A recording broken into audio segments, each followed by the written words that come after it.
It's tough out there. Welcome to Wall Street Confidential. We are now day 2 of selling, and I want to find out if we are near a bottom. That is a question many investors are asking. And Jim Cramer, you're in the trenches. Right. I mean, what's happening now is the beginning of the end of the bear, and we've been in bear market for 8-9 months, and there were spikes obviously, but what you have, and Helene Meisler is a very good piece about this too, but you have a change of leadership at the end, and this is. Although the Fed finally started getting on my 1990 game plan, I don't want to lose my 1990 game plan because this is what happened then. You began to have to buy the classic early cycle stocks. Okay. People have to understand what this means. This is a big institutional issue.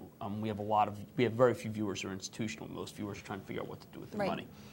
And are confused because Citigroup reports a horrible quarter, it's going up, and Freeport reports, although if you look through the quarter, wasn't nearly as bad as what the numbers are, and it's just getting killed. Conoco reports a great quarter, it's getting killed, and IBM reports a great quarter, getting killed because they don't fit the thesis. Big money's very thesis oriented.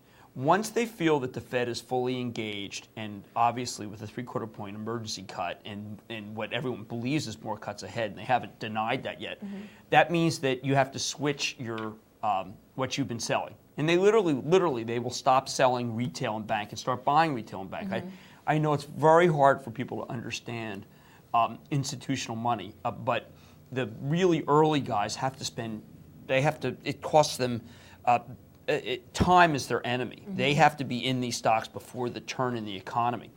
And they can't just flick a switch, they run too much money. So what they do is they stop buying all the stuff that you see is down, and you can see what happens when they do that. They abandon for now longer-term theses that I think will come back, which is oil and agriculture and mining. And they focus only on domestic. And what the domestic playbook says is you have to buy the stocks that do well 6 months from now when the economy is liquefied, which is what the Fed's doing, which means you buy banks and you buy retail. Those are the first to go down, and now they're the first to go up. And that is what's happened every time the Fed finally gets engaged. There's a lot of false starts because the Fed initially isn't aggressive enough, but the Fed's being really aggressive now, and you're starting. The Fed's doing what they should have done 6 months ago.